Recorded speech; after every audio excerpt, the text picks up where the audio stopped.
Olá, sejam todos muito bem-vindos a mais um episódio do podcast Mente Cuidada. Meu nome é João Paulo, sou coordenador do Centro de Atenção Psicossocial de Álcool e Outras Drogas de Vila Velha. Estou aqui hoje recebendo mais um convidado do nosso programa, Daniel Trindade. Daniel, que é professor, educador, administrador, dentre outras funções, né, Daniel? O currículo é vasto, vou pedir para que ele se apresente. Bom, para mim é um prazer estar aqui com você, João. A gente já se conhece de uma longa data aí, mas a gente se reencontrou há pouco tempo, né? Perfeito. E para mim é um prazer estar aqui com vocês no Mente Cuidada. Bom, eu sou professor acadêmico, servidor da Secretaria de Educação efetivo do Estado do Espírito Santo há 12 anos já. E também sou pastor batista, trabalho com o Ministério Voluntário, né, de Jovens e Adolescentes, aqui na Primeira Igreja Batista da Praia da Costa.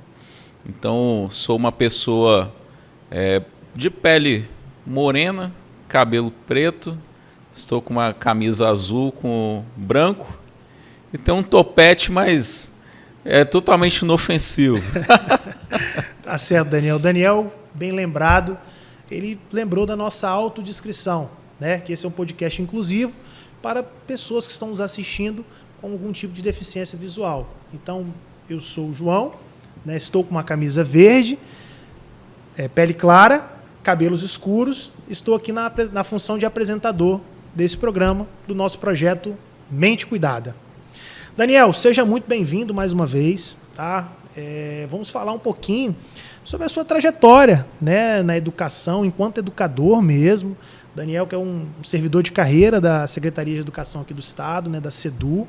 Falar um pouquinho, Daniel, aquele que é o principal objetivo da educação, né, enquanto estratégia de prevenção, dentro do nosso enfoque, né, que é falar sobre a questão da dependência química, falar sobre a questão do cuidado, do tratamento e da prevenção em pessoas que fazem uso abusivo de substâncias psicoativas. Eu queria entender um pouquinho da sua opinião, Daniel. O que você encontra hoje? Como é que você vê o objetivo da educação nas escolas acerca desse tema? Certo.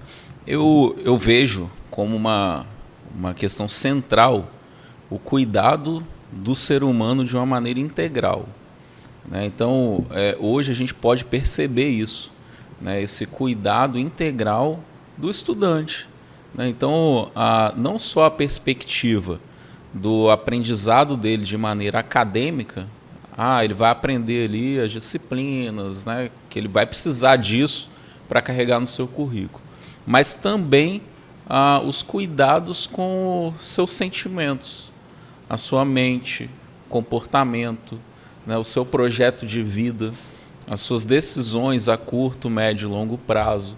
Então, essa compreensão de o cuidado do indivíduo de uma maneira integral, isso é fundamental, isso a gente percebe que já vem sendo amplamente trabalhado, né, na educação, não só no estado do Espírito Santo, mas principalmente, né, e nos demais estados também da federação, a gente consegue perceber esse movimento do aumento da compreensão dessa necessidade de cuidado integral do ser humano.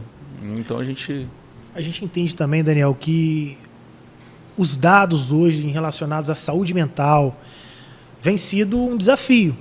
Eu entendo que para a educação, né? Porque a saúde hoje tenta trabalhar isso e até está tentando se adequar a isso, principalmente depois da pandemia.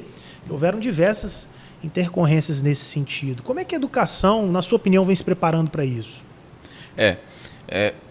Estão aumentando cada vez mais os índices, né, principalmente, houve aí vamos colocar um salto aí muito acentuado depois da pandemia, né, porque as pessoas em si sempre tiveram, né, alguma questão psicossocial, relacionada à saúde mental, mas que foi atenuada aí pelo drama vivido pela pandemia, né? E hoje as políticas públicas têm se voltado para tentar agora mitigar esses danos, né? Porque a gente entende que o desafio é muito grande, né? Então, é um desafio de uma maneira integral.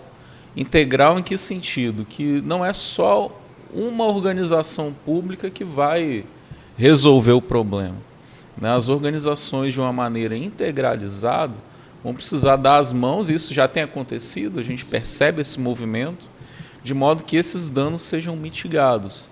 E a gente percebe várias integrações aí, Uma delas é a própria saúde com a educação, que principalmente agora, depois da pandemia, e durante também, deram as mãos aí em prol desse movimento, de cuidados com a saúde mental. Entendo. A gente entende, Daniel, que a questão da saúde mental, ela pode estar relacionada a algum uso abusivo de alguma substância psicoativa, E assim, na sua opinião, o que você tem visto durante a sua trajetória? Afinal de contas, foram 12 anos de sala de aula e também trabalhando em parceria na gestão e como um todo, na sua atividade também fora desse campo educacional, você também trabalha com educação dentro da sua denominação. Então, assim, como é que você vê essa questão desse uso hoje? Sim, eu acompanhei de uma maneira direta adolescentes e pré-adolescentes durante aí 9 anos. 9 anos que eu não atuei diretamente em sala de aula, mas atuei dentro de unidade escolar, nos setores administrativos e ali em contato direto com os estudantes. E um fator assim, primário que a gente observa é como que a presença da família na vida estudantil ali do indivíduo, como que ela consegue evitar muitos problemas. Os problemas eles vão acontecer. A gente está inserido numa sociedade em que as coisas são ofertadas muito diretamente e até abruptamente para a gente. Sim. Mas a presença da família é o ponto que eu mais destaco aqui. Uma criança, um pré-adolescente, um adolescente, em que ele tem uma ausência familiar, e aí eu não digo nem a figura estrutural que a gente conhece, pai, mãe, irmão, alguém a quem ele possa chamar de seu. Esse aqui é o meu responsável, esse aqui é quem cuida de mim, quem me orienta, quem me discipula.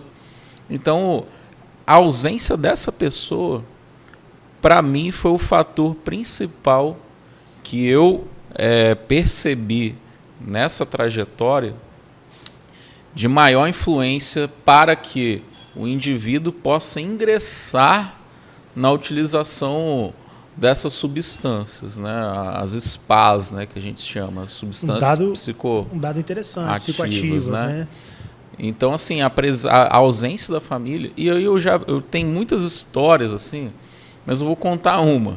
Certo. Assim, fica à vontade, só para tá? contar uma, assim, foi a que mais me marcou, que foi, eu estava no setor administrativo, na secretaria da escola. Uhum.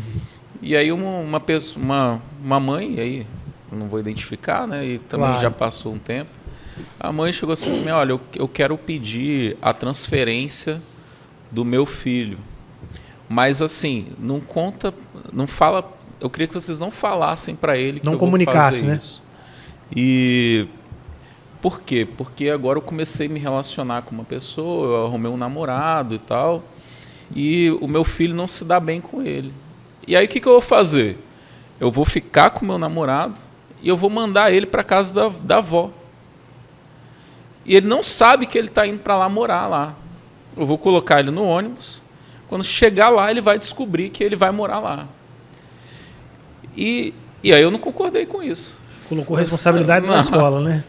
Eu não concordei com isso, assim, coloquei na mão dela, olha, antes de qualquer coisa você precisa conversar com o seu filho. Porque ela transferiu para a escola uma responsabilidade totalmente dela. E a criança sente isso. A rejeição na cara dela. E aí onde é que ela vai encontrar um amparo para isso? Na primeira oportunidade que ela tiver, e aí essa oportunidade, em algum momento, vai ser a substância psicoativa. E aí é onde começam desencadeia muitos problemas. E nesse caso levou a isso, Daniel? Nesse caso eu não acompanhei o desfecho, né, da história, mas assim, eu fiz essa ilustração para a gente poder entender como que a ausência da família pode impactar diretamente a saúde mental e o que pode levar a alguns casos. Agora, eu conheço muitas pessoas muitos estudantes que tiveram a vida cessada porque ingressaram por esse caminho e, infelizmente, dali não saíram, né? Pois é. E como é que você enxerga, Daniel, o principal desafio quando você encontra alguma criança, um estudante ou um grupo de estudantes que fazem o uso dessas substâncias? Como é que na escola chega para vocês, assim, enquanto professor, ali na ponta mesmo, né, naquele dia a dia ali de sala de aula, você percebeu ali algo diferente naquele grupo de estudantes, né, de alunos, ou em uma pessoa específica? Como é que é o papel do educador quando presencia isso? Né? Qual é o desafio que, na sua opinião, a gente pode estar trazendo para esse tema, para esse debate? Um desafio central é o primeiro passo, muitas vezes, é a abordagem. Né? A abordagem desse estudante. E aí o melhor caminho nesse sentido, então, é inicialmente acionar a família para buscar entender algumas coisas.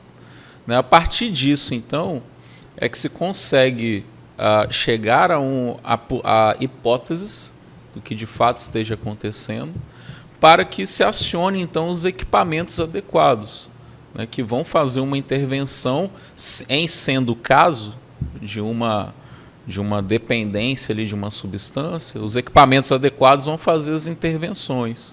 Né? Contudo, o professor em sala de aula e os profissionais da escola, de modo geral, pela convivência com o estudante, conseguem identificar alguns pontos que podem ser entendidos como algum indício de... uma questão comportamental, né, daquilo que não é habitual ali Exatamente. Fazer, né? Então, às vezes, e isso é muito comum, assim, dessa identificação. Em que sentido?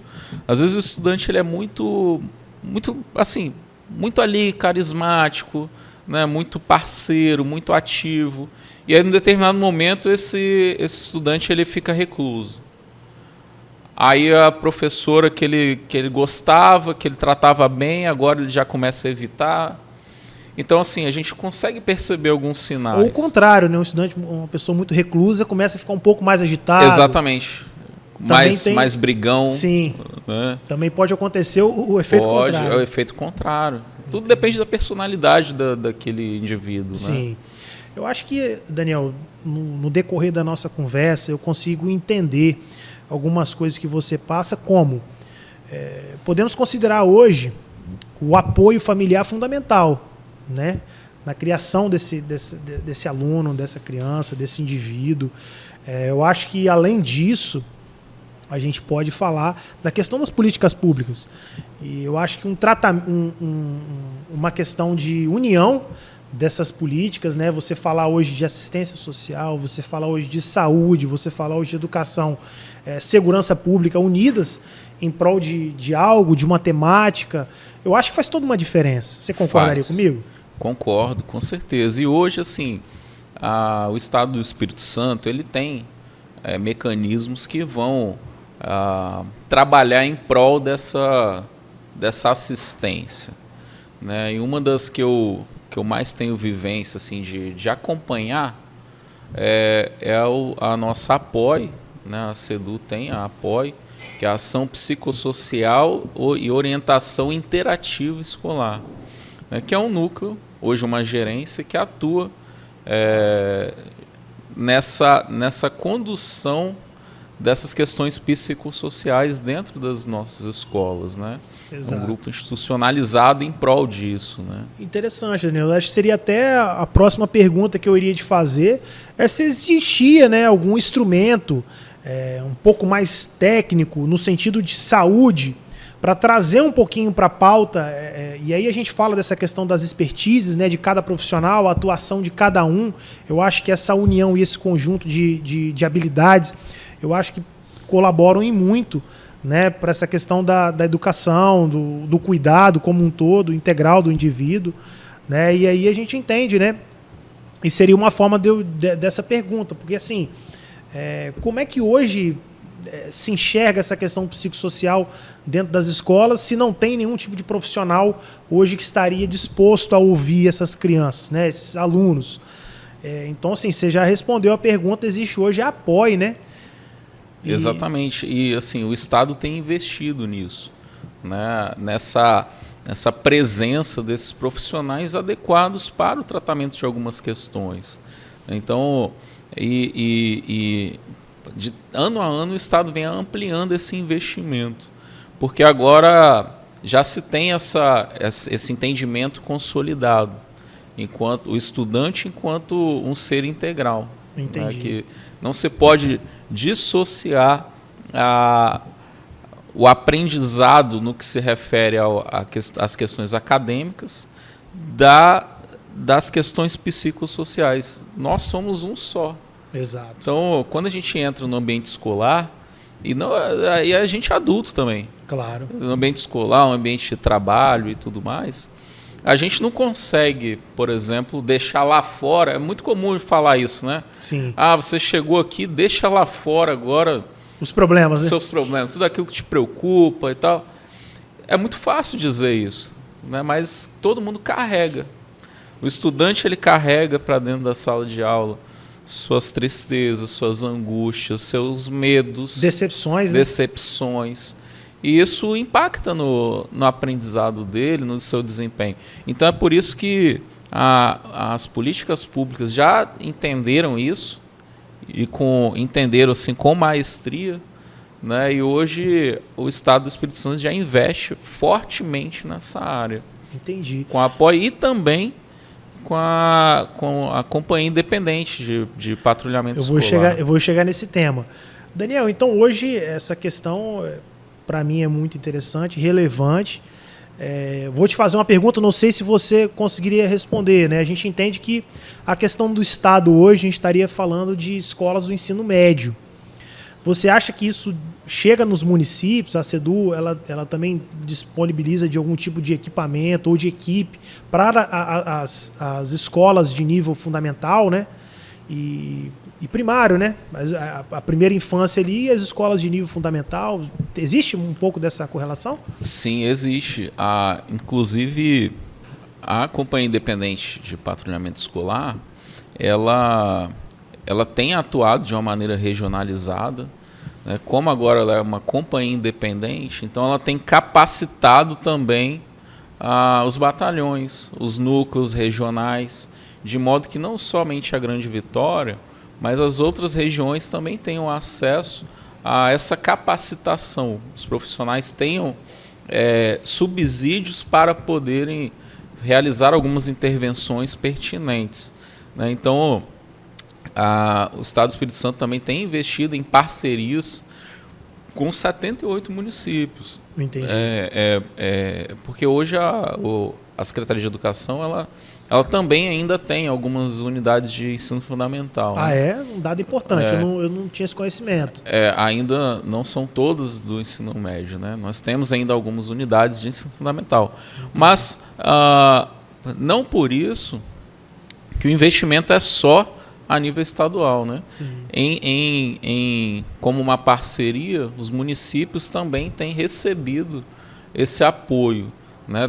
Por parte da companhia independente, né? E por meio da SEDU também com os projetos de parceria com esses municípios, né? A gente entende isso como ações de política pública, né, Daniel? Porque assim, se for feito algo a nível estadual, isso não for de alguma forma levado aos municípios, não teria tanto impacto, né, de forma positiva. Então, assim, vejo com bons olhos, eu acho que é uma ideia, né, e a gente começa por aí.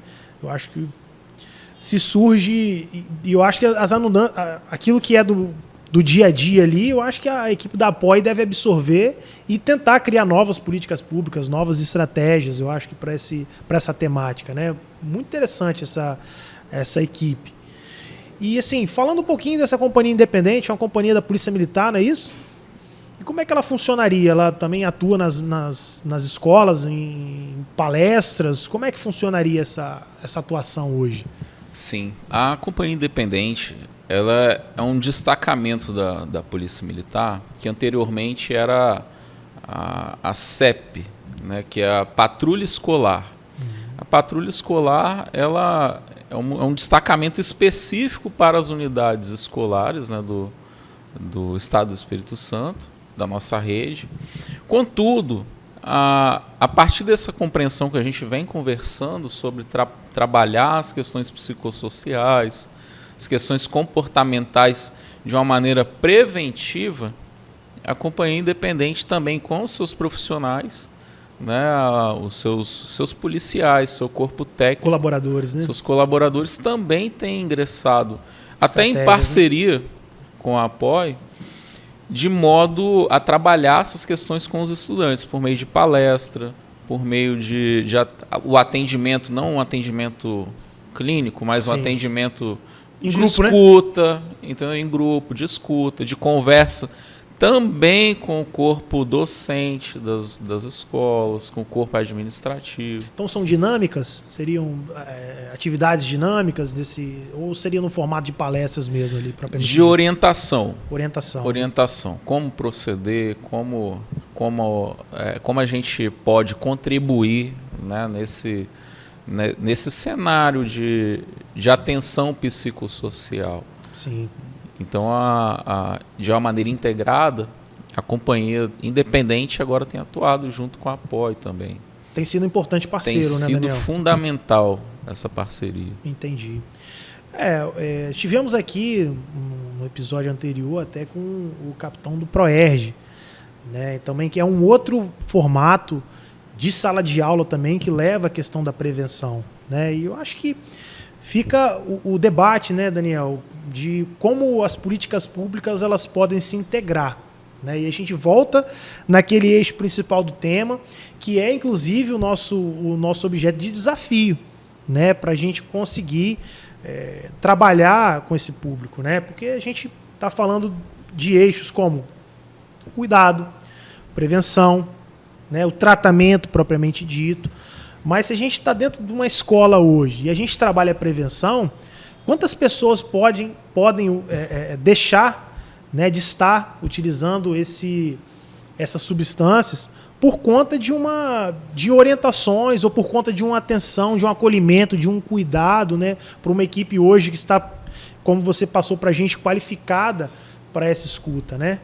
Como é que você vê você enxerga dessa forma também? Como é que você contribui para esse debate? Sim, você tocou num ponto interessantíssimo, que é o acolhimento.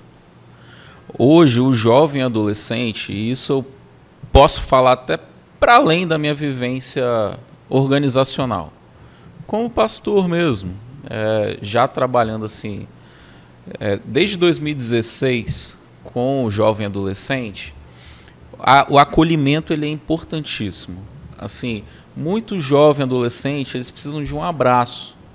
Precisa de uma mensagem no WhatsApp falando assim, como é que você está? De uma atenção, minimamente, né? Eu lembro que em certo momento, trabalhando em unidade escolar, um dia eu fiz um acolhimento com os estudantes, assim, hoje eu vou colocar uma garrafa de café na porta da escola e vou deixar lá os copinhos ali. Quem chegar, a gente vai trocando uma ideia e a gente vai... Quem quiser o café pega. Um dia eu levei Toddy quente na garrafa e tal. E assim, como fez um lanche compartilhado ali, né? Pra logo galera. Na chegada. Que bacana. E assim, né? Às vezes, a gente pensa assim, isso vai me pesar. Mas faz uma diferença enorme no dia que está só começando daquele jovem, daquele adolescente. Então, assim, ali 7 da manhã, alguém que muitas vezes não recebeu um abraço antes de sair de casa, não recebeu uma boa aula, né? Boa aula. Isso faz muita diferença. Eu estou com você, né? E tal. E aí chega lá o adolescente, o pré-adolescente, o jovem, chega na porta da escola, tem ali um café, um leite quente ali, e alguém recebendo, perguntando como é que você está? Como é que foi seu dia, né? Vão começar o dia? Eu estou aqui se você precisar de alguma coisa. Sim. Entende isso? Então, o acolhimento e a atenção, para mim, isso assim resolveria muito dos nossos problemas. A escuta, sabe, o cuidado, um abraço. São questões que vão para além ali daquele modus operandi do seu dia a dia. Sim. Eu vou entrar aqui na escola, vou fazer o A, o B e o C que está dentro da minha atribuição. Cumprir o pedagógico ali para o dia e é isso. Mas assim, eu creio que nós estamos para além, entendeu? Para poder contribuir na vida desse adolescente que está ali. E eles nunca vão esquecer disso.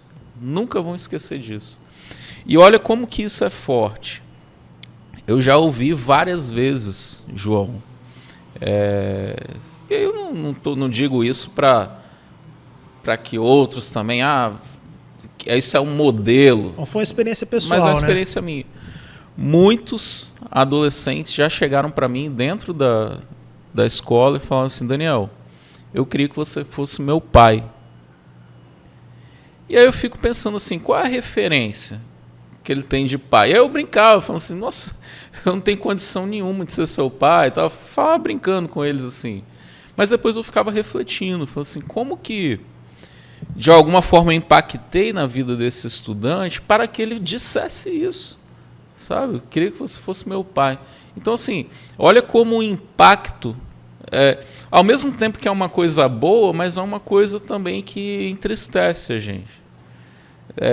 Porque olha o impacto que, às vezes, isso gera, né? Uma palavra que você colocou ali para aquele estudante, como que faz uma diferença na vida dele?